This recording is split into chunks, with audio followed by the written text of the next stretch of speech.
कर रहे हो टेस्ट की तैयारी? शाबाश।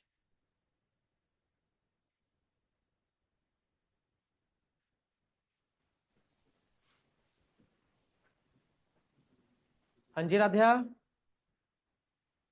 टेस्ट की तैयारी कर रहे हो? चलो जी करें शुरू फिर। आओ, पहले 2-3 मिनट डीप ब्रीथ कर लेते हैं, हम कल रह गया हमारा।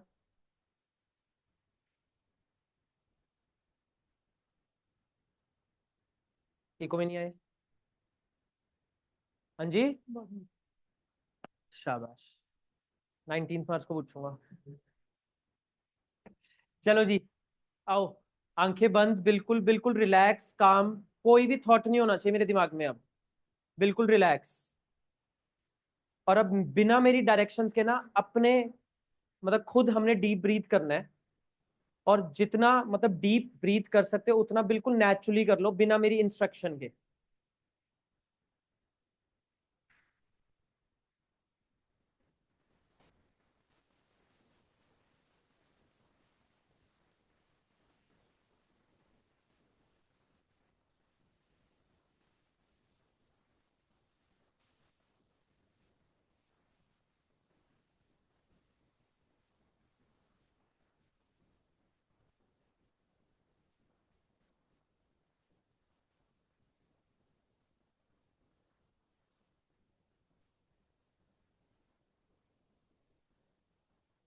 चलो अब हम ब्रेन तक करेंगे।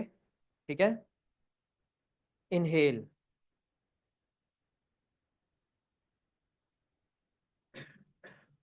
एक्सहेल, इनहेल, एक्सहेल, इनहेल,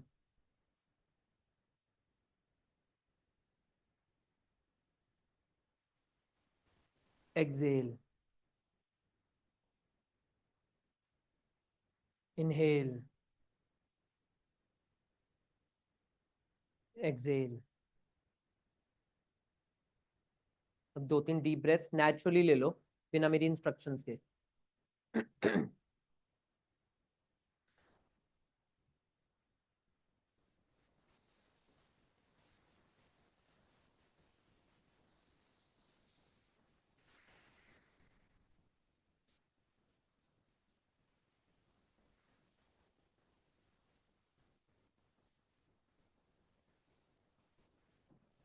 चलो जी, आओ करें शुरू फिर।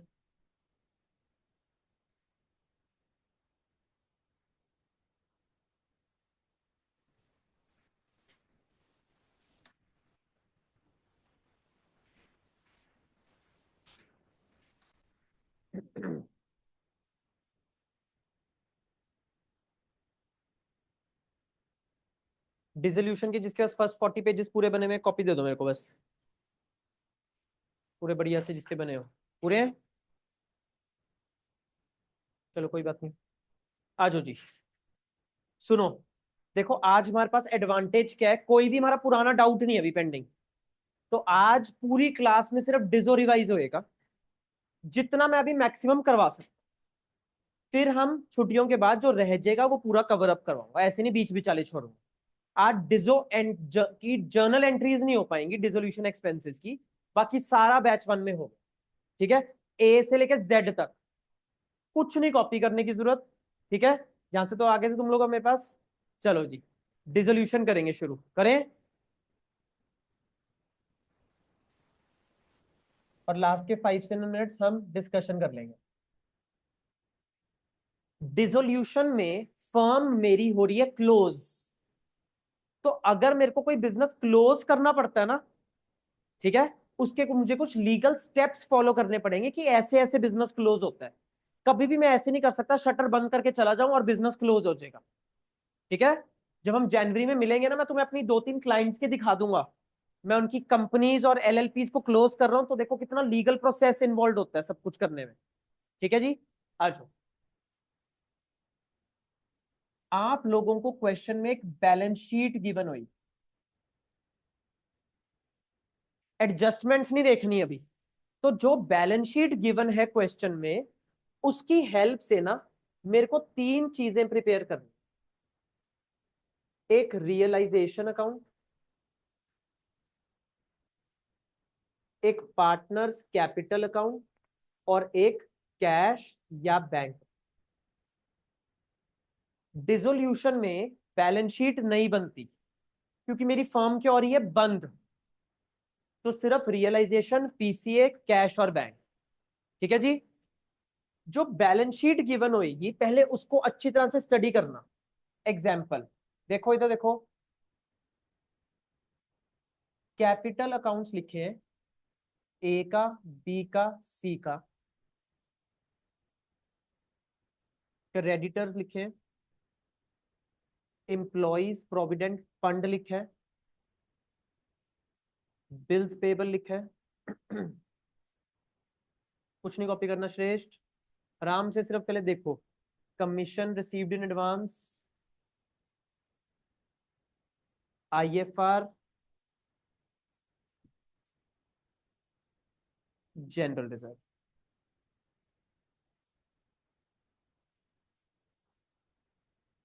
एसेट साइड पर लिखा है cash, bank, plant and machinery, furniture and fixture, land and building, debtors, less provision, stock, P and L account, deferred revenue expenditure.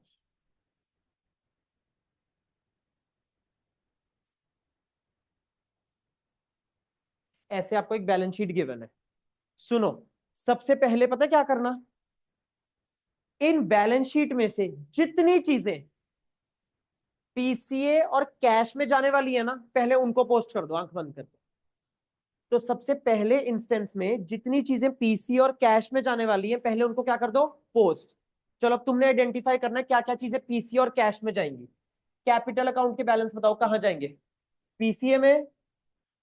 PCA में क्रेडिट साइड पे जाके क्या लिखूंगा, बाय बैलेंस ब्रॉट डाउन। आता है सबको।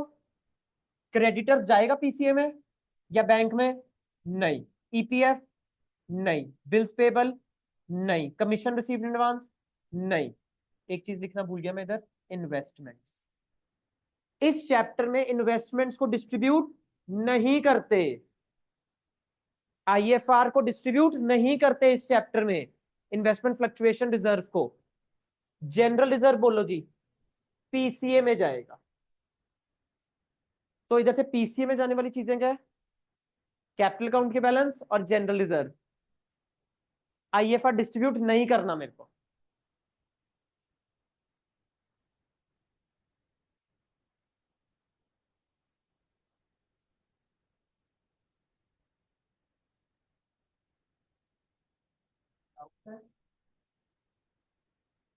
साढ़े सात के बाद कॉल कर लेना आराम से, 11:30 तक मैं उठा हुआ हूँ और कल टेस्ट देने आना है। हाँ कल माने 7:30 की बात करेंगे। तो रियलाइजेशन, पीसीए, कैश और बैंक। तो पहले जितनी चीजें पीसी और कैश बैंक में जाने वाली है उनको भेज दिया मैंने। आईएफआर इस चैप्टर में डिस्ट्रीब्यूट नहीं होता। इधर से बताओ, कैश का बैलेंस और बैंक का बैलेंस कहां जाएगा, कैश अकाउंट या बैंक अकाउंट। अब सुनो, अगर तुम लोग बना रहे हो बैंक का अकाउंट, बाई चांस तुम बना रहे हो बैंक का अकाउंट, तो जो बैंक का बैलेंस है उसको कैसे लिखूंगा, टू बैलेंस ब्रॉट डाउन। और कैश के बैलेंस को लिख देना टू कैश। अगर तुम बना रहे हो कैश अकाउंट तो बोलो किसके बैलेंस को ब्रॉट डाउन करूंगा, कैश। भाई प्लीज फुल फोकस इधर, to balance brought down, cash के बैलेंस को तो ऐसे लिख देना और बैंक के बैलेंस को टू बैंक। हाँ, किसकी journal entry, cash to bank, मतलब वो वाला जो कैश था वो मैंने बैंक में जमा करा दिया डिसोल्यूशन के टाइम पर। ठीक है, चलो जी। प्लांट एंड मशीनरी बताओ, पीसीए या बैंक में जाएगा, नहीं। फर्नीचर एंड फिक्सचर, नहीं। लैंड एंड बिल्डिंग, नहीं। डेटर्स प्रोविजन, नहीं।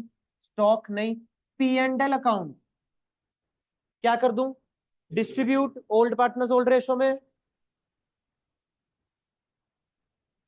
सारे फर्स्ट 40 पेजेस रिवाइज कराऊंगा आज। डेफर्ड रेवेन्यू एक्सपेंडिचर बोलो, distribute old partners old ratio में, इन्वेस्टमेंट्स जाएंगी पीसीए या बैंक में? नहीं। तो पहले इंस्टेंस में बताओ सारी चीजें कहां वाली भेजोगे? पीसीए वाली और बैंक वाली। फिर जितनी भी चीजें बच गई कहां डाल दो उनको? रियलाइजेशन। और रियलाइजेशन में सारी चीजें जाती हैं जी क्रॉस इफेक्ट से। याद करो ये वर्ड, अगस्त में बोलता था मैं बहुत ज्यादा, क्रॉस इफेक्ट। तो पीसीए में सारी चीजें जाएंगी क्रॉस इफेक्ट से।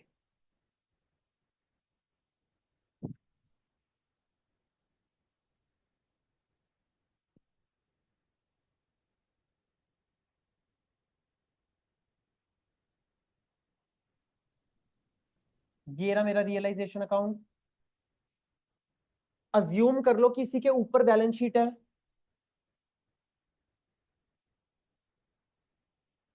तो एसेट वाली सारी चीजें इधर और लाइबिलिटी वाली सारी चीजें इधर। क्या क्या रह गया था जी? Plant machinery, furniture, land and building, debtors, and उसके साथ देखो प्रोविजन भी लिखी है। तो डेटर्स को हम अलग ट्रांसफर करेंगे, प्रोविजन को मैं अलग ट्रांसफर करता हूं। ये दोनों सेम अकाउंट होते हैं अलग अलग होते हैं? अलग अलग अकाउंट। याद है मैं हमेशा पूछता था डेटर्स का बैलेंस कितना और प्रोविजन का बैलेंस कितना है? तो debtors is a separate account, provision is a separate account. तो इनको ट्रांसफर भी कैसे करूंगा? सेपरेटली। स्टॉक और इन्वेस्टमेंट्स। तो to land and building, to furniture and fixture, to plant and machinery, to debtors, and by provision, to stock, to investments. जितनी भी liabilities बच गई हैं, creditors, EPF, bills payable, commission received in advance और IFR, transfer कर दो। By creditors, by bills payable, bye commission received in advance,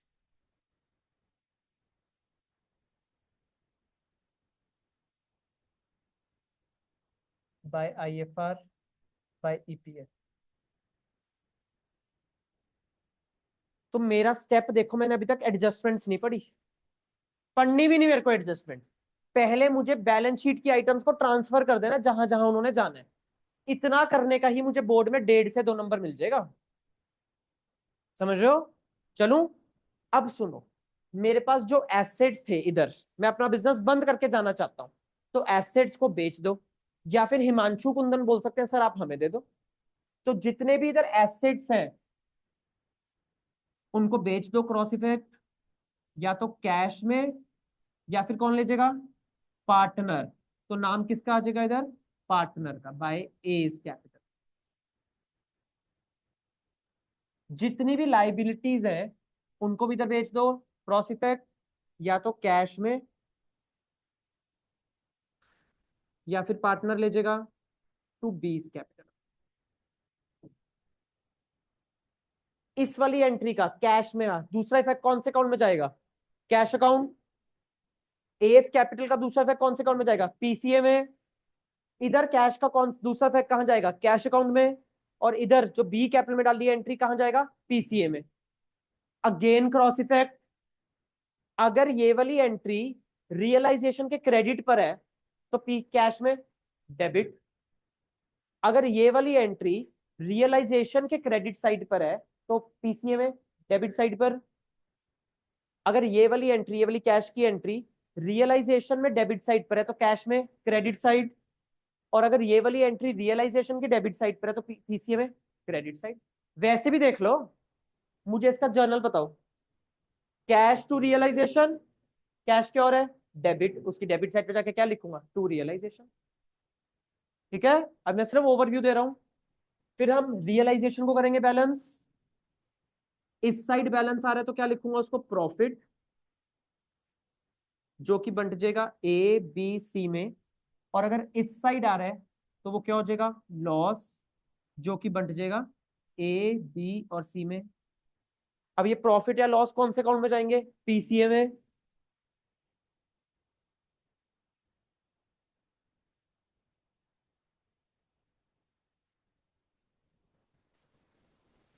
A B C, A B C. अब firm क्या हो रही है मेरी, बंद। तो जब बिजनेस शुरू हुआ था, पार्टनर्स ने कैपिटल इंट्रोड्यूस करी थी, अब बिजनेस बंद हो रहा है, तो पार्टनर्स की कैपिटल को क्या कर दूं, उनको वापस। तो पीसीए को बैलेंस कैरी डाउन से नहीं करना, पीसीए को बैलेंस अगर इस साइड बैलेंसिंग फिगर आ रही है टू कैश या बैंक, और अगर इस साइड बैलेंस आ रहा है बाय कैश या bank,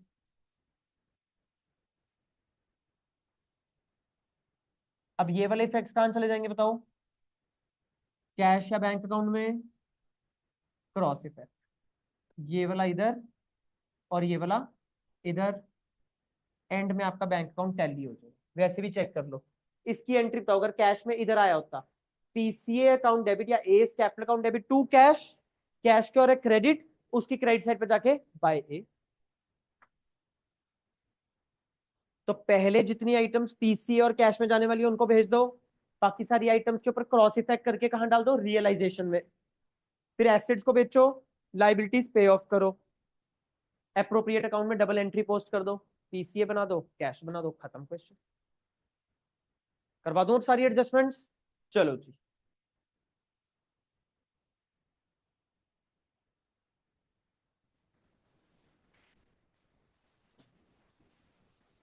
debtors 1 lakh, less provision 10,000, outer column में आ गया 90। बोलो जी, कहां डालूं, बैलेंस शीट में डेटर्स लिखा है और प्रोविजन लिखी है, रियलाइजेशन पीसीए या कैश, रियलाइजेशन। 90,000 से डालूं, 1 लाख से डालूं डेटर्स की वैल्यू, 1 लाख, डेटर्स एक अलग अकाउंट, प्रोविजन एक अलग अकाउंट। तो जब मैं रियलाइजेशन बनाऊंगा, तुमने बताना प्लीज, डेबिट साइड पर बोलो कैसे लिखूं, टू डेटर्स कितनी अमाउंट, 1 लाख, और क्रेडिट और कुछ प्रोविजन को लिखना है, बाय प्रोविजन कितनी अमाउंट, 10,000। चले आगे,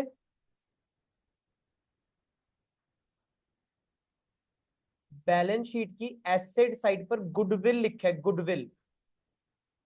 जब गुडविल बैलेंस शीट के अंदर आ रही होती है तो इसको कौन सी गुडविल बोलते हैं, एग्जिस्टिंग गुडविल। एग्जिस्टिंग गुडविल को पुराने चैप्टर्स में क्या करके आया हूं, distribute, old partners old ratio में। बट डिजो में गुडविल डिस्ट्रीब्यूट नहीं होती, डिजो में सिर्फ ये क्या होगी, ट्रांसफर, रियलाइजेशन अकाउंट। ये रही गुडविल एसेट साइड पर, इसको ट्रांसफर कर दो to goodwill.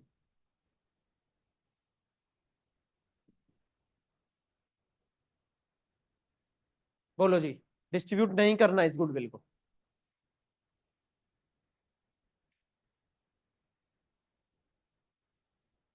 Land and building लिखी है 2 लाख की,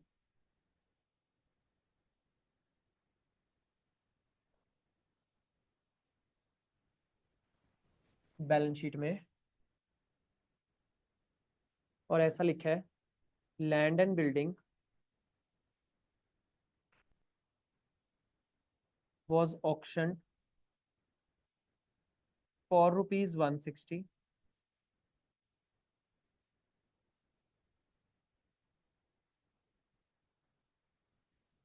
auctioneer's commission was rupees 5,000। Land and building realisation में ट्रांसफर करूं, पीसीए में, उसमें कैश में जी, रियलाइजेशन में क्रॉस इफेक्ट करके जी इधर आ जाएगा ये,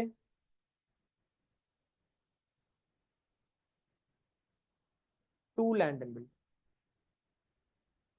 2 लाख। अब देखो, तुमने लैंड एंड बिल्डिंग को ऑक्शन में कर दिया, नीलाम कर दिया, तो पार्टनर लेके जा रहा है, कैश मिलेगा, कैश मिलेगा, पार्टनर नहीं लेके जा रहा। कितने की बेची लैंड एंड बिल्डिंग, 160 की, और कमीशन कितनी ले ली उसने, 5,000। तो आपके पास नेट पैसे कितने आ गए? 155। तो इधर बेच दो, बाय कैश ब्रैकेट में लैंड एंड बिल्डिंग, कितना? 155। ऑल्टरनेटिवली हम इसको ऐसे भी कर सकते हैं कि बेच तो पूरी दो, by cash land and building 160, और कमीशन को कहां दिखा दूं? डेबिट साइड पर। टू कमीशन या to cash? To cash bracket में कमीशन 5000। डिसोल्यूशन के टाइम पर ना, किसी भी एसेट, किसी भी लाइबिलिटी का, किसी भी इनकम, किसी भी एक्सपेंस का नाम नहीं दोबारा खोलना। तुम फर्म खोल रहे हो, बंद करके जा रहे हो, तो अगर तुमने इधर लिख दिया ना टू कमीशन, तुमने एक एक्सपेंस खोल दिया फिर दोबारा से। हम तो क्लोज कर रहे हैं सब कुछ अब। तो इधर भी बाय लैंड एंड बिल्डिंग नहीं लिखना, by cash, by partner, to cash to partner. तीसरी तो कोई चीज ही नहीं है पूरे डिजो में। No expense, no income, no asset, no liability, क्योंकि फर्म क्लोज कर रहा हूं, ओपन नहीं कर रहे बिजनेस अब। बोलो जी, ऑक्शन वाला चलूं आगे?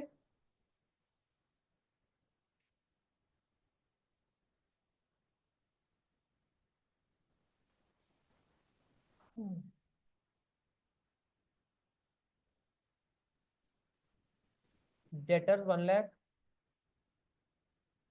लेस प्रोविजन 10,000, आउटर कॉलम में आ रहा है 90,000। रियलाइजेशन अकाउंट, टू डेटर्स, बोलो कितनी वैल्यू लिखूं? 1 lakh, by provision 10,000।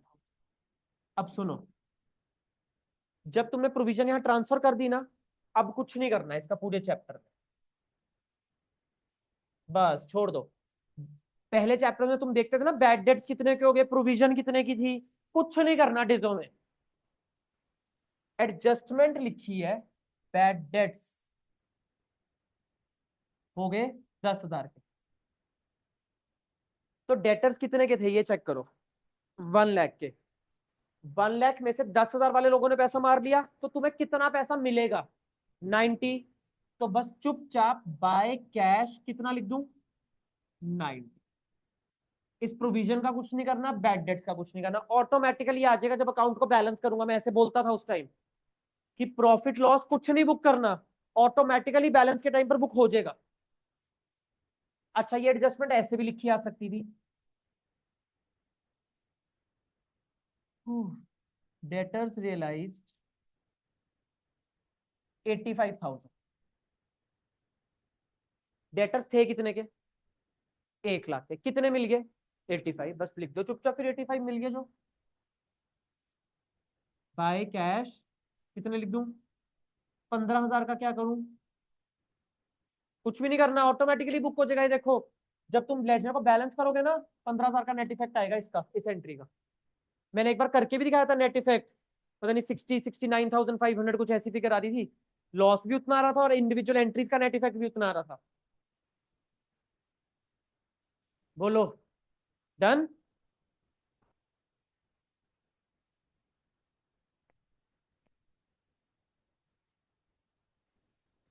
Debtors 1 lakh के थे,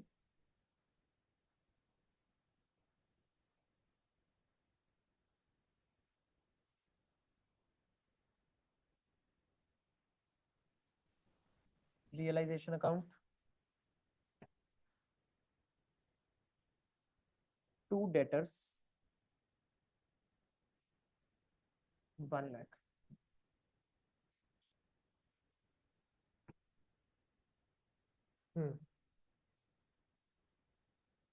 60% of the debtors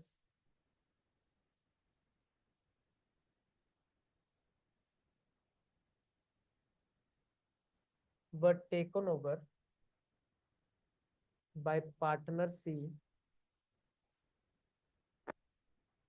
at 80% value.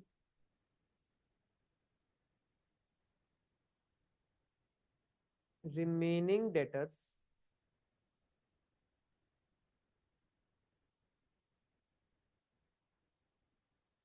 Were sold to a debt collecting agency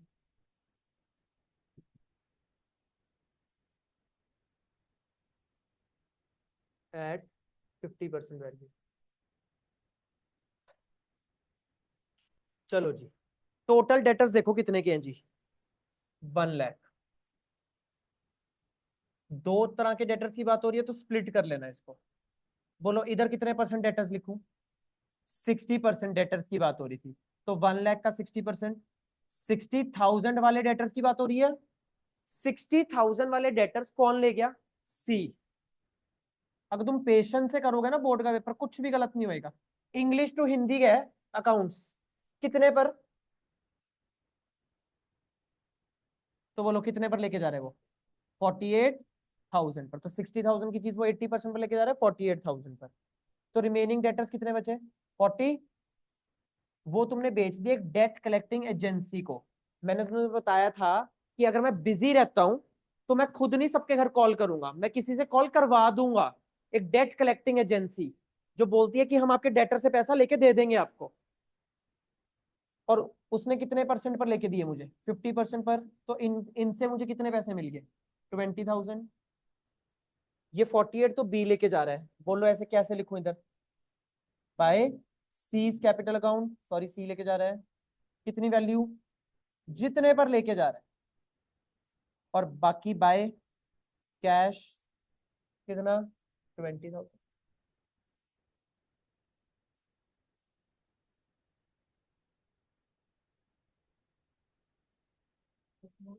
ना अभी नहीं हुआ। ठीक है, लेके जा रहे हो वो शीट अंदर से। 48 एंड 20। बोलो जी, चलूँ आगे?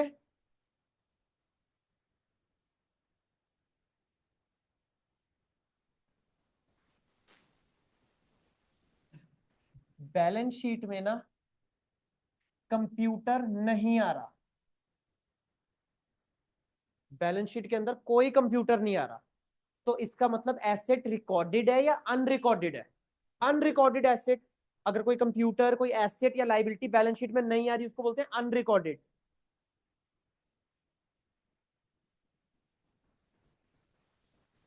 तो मेरे लिए उसकी बुक्स में वैल्यू कितनी थी? 0। ठीक है। अब ऐसा लिखा है एन अनरिकॉर्डेड कंप्यूटर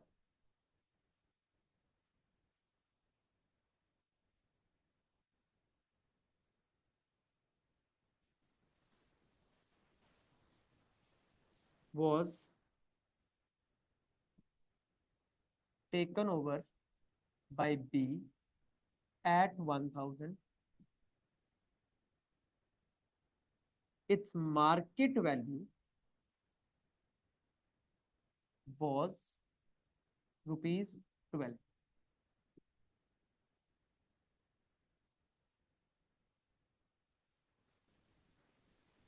जब कंप्यूटर इधर था ही नहीं तो तुमने रियलाइजेशन में इधर भी ट्रांसफर नहीं करा होगा। रिकॉर्ड ना करने बैठ जाना। अब फॉर्म बंद हो रही है प्लीज। जब है ही नहीं चीज तो ठीक है, नहीं है कोई बात नहीं। चलो। अच्छा, अब ना जीरो की चीज के लिए बी बंदा तुम्हें कितने रुपए में एग्री हो गया? 1,000। तुम्हारे लिए वो चीज जीरो की थी और बी बंदा उसके 1,000 रुपए तुम्हें दे रहा है, तो तुम्हें प्रॉफिट हो रहा है लॉस हो रहा है? प्रॉफिट। इतनी बात तो क्लियर है? प्रॉफिट। डेबिट ऑल प्रॉफिट्स या credit all profits? Credit all profits. तो रियलाइजेशन की क्रेडिट साइड पर जाके क्या लिख देना? बाय बीज कैपिटल अकाउंट। अब बी कितने पैसे में मंजूर हुआ? 1,000। बेशक उसकी मार्केट वैल्यू 1,200 है, ये ना बोलना सर 200 रुपए का लॉस भी बुक करना है प्लीज। 1,200 मिल रहे हैं तुम्हें, 1,000 मिल रहे हैं। डन। और इसका सेकंड इफेक्ट उसके पीसीए में। चलूं आगे? इस साइड स्टॉक लिखा है, इस साइड क्रेडिटर्स लिखे हैं। तो दोनों को तुमने रियलाइजेशन में ट्रांसफर करा होगा। स्टॉक के ऊपर क्रॉस इफेक्ट करके इधर, और क्रेडिटर्स के ऊपर क्रॉस इफेक्ट करके इधर।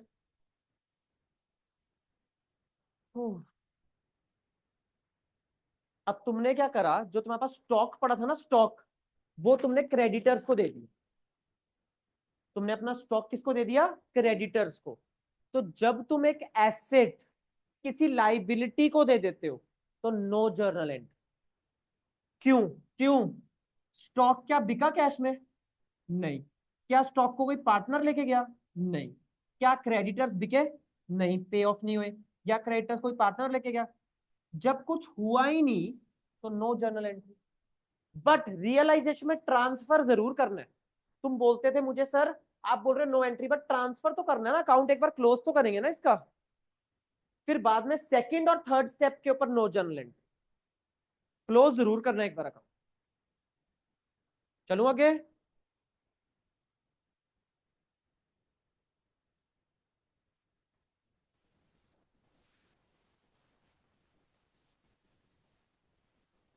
Creditors 1 lakh, bills payable 40,000। मुझे बैच 1 की फिगर्स याद है और मैं सेम नोट्स वाली बोल रहा हूँ सारी फिगर्स। रियलाइजेशन अकाउंट में ट्रांसफर करेंगे। बाय क्रेडिटर्स 1 लाख,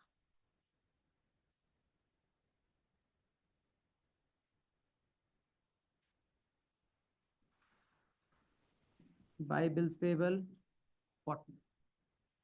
अब इनकी पेमेंट क्या करनी है मेरे को? इधर करनी है इनकी पेमेंट। अब क्या लिखा है देखो, creditors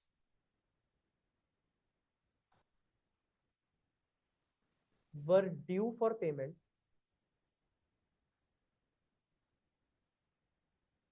after 1 month, but they were paid immediately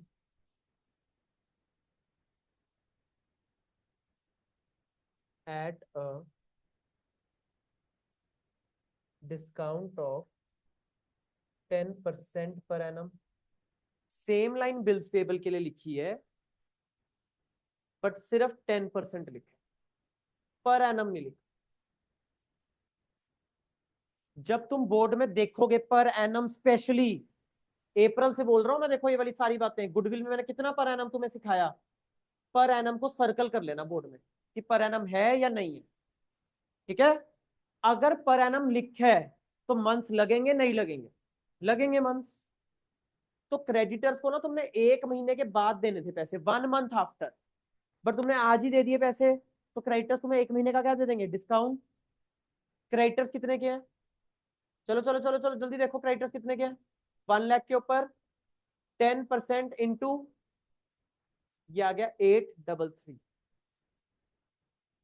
833 की वैल्यू किस चीज की आई? डिस्काउंट की। जल्दबाजी में इधर टू कैश 833 लिखा जाएगा? तो 1 लाख में से 833 तो डिस्काउंट हो गया जी। तो 99,167 की पेमेंट हो रही है।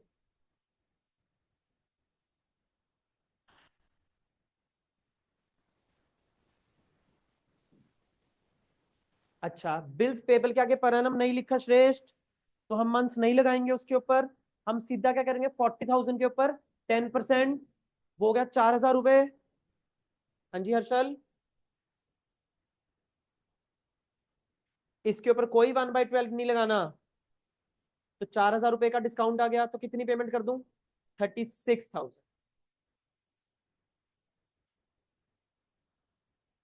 To cash, 36,000। चलूं? अब ये वाली एडजस्टमेंट देखना तुम्हें आज कितनी इजी लगेगी। उस टाइम कितना तुमने रिपीट करवाया मुझसे। बैलेंस शीट में लिखा है sundry assets 1,70,000।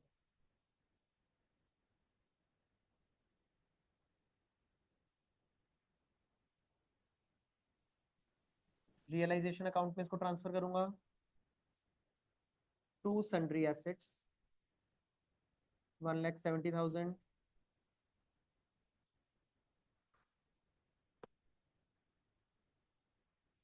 sum of the sundry assets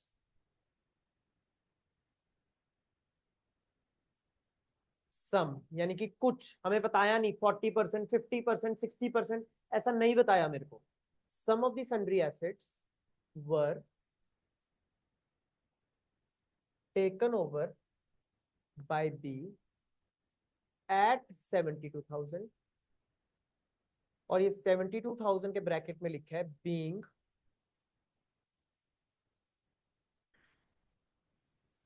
10% less than book value,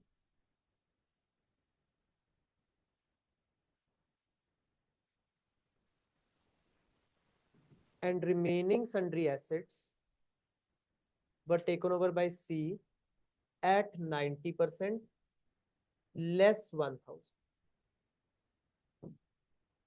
ठीक है, चलो अब ये एडजस्टमेंट छोड़ दो, ये तो पूरी छोड़ दो। ऐसा लिखा है stock is 72,000 and it is 10% under valued, है ना।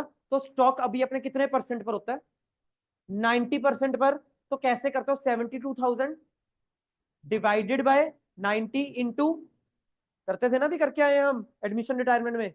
अब पढ़ो, ये जो 72,000 की वैल्यू है, ये बीइंग 10% लेस है, तो 72,000 कितनी वैल्यू को रिप्रेजेंट कर रहा है?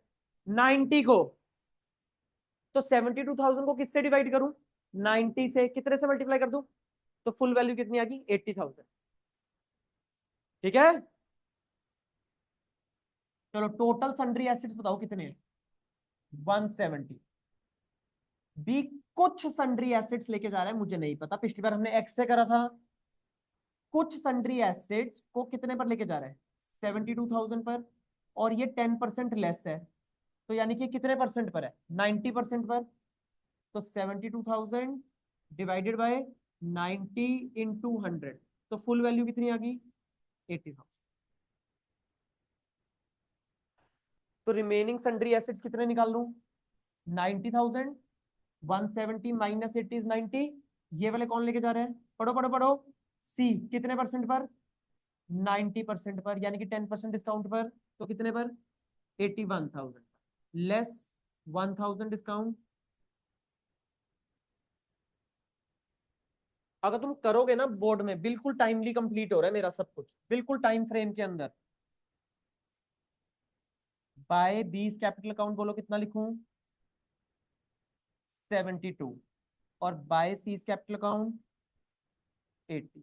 प्रैक्टिस से होएगा बोर्ड का पेपर कंप्लीट। अब बी की तो वैसे भी मेरे को अमाउंट पता ही थी 72।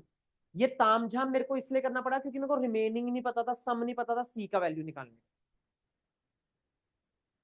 बोलो, चलूं? अब एक ना क्वेश्चन आया हुआ बोर्ड में, ध्यान से सुनना मेरी बात, ये पूरा तामझाम अवॉइड हो जाएगा उधर। सुनो क्यों, दिमाग। सेम क्वेश्चन है, ऐसा लिखा है remaining sundry assets were given to the creditors.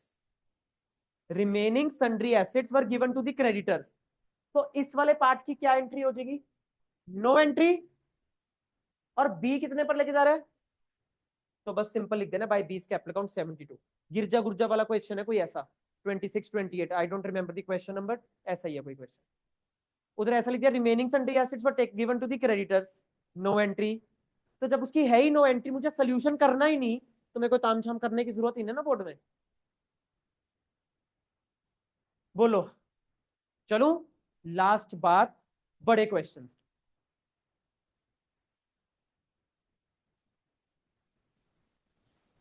तुमने रियलाइजेशन के इस साइड पर एसेट्स ट्रांसफर करे होंगे बहुत सारे, हम्म, और रियलाइजेशन के इस साइड पर लाइबिलिटीज ट्रांसफर करी हुई। जिन जिन की एडजस्टमेंट थी तुमने कर दिया वो, जिन जिन की एडजस्टमेंट थी तुमने कर दिया वो। अब एंड में तुमने एक चीज चेक करनी है कि इधर जितने एसेट्स थे वो सारे के सारे बिक गए या नहीं बिके, जितनी लाइबिलिटीज थी वो सारी की सारी पे ऑफ होगी या नहीं हुई। खुद चेक करना है ये, एग्जामिनर नहीं बोलेगा। तो सारा क्वेश्चन करने के बाद आदत डाल लो कि हमने एंड में चेक करना है कि सारे एसेट्स लाइबिलिटीज हो गए एंड सारी लाइबिलिटीज होगी या नहीं हुई। अगर बाई चांस कोई लाइबिलिटी नहीं हुई,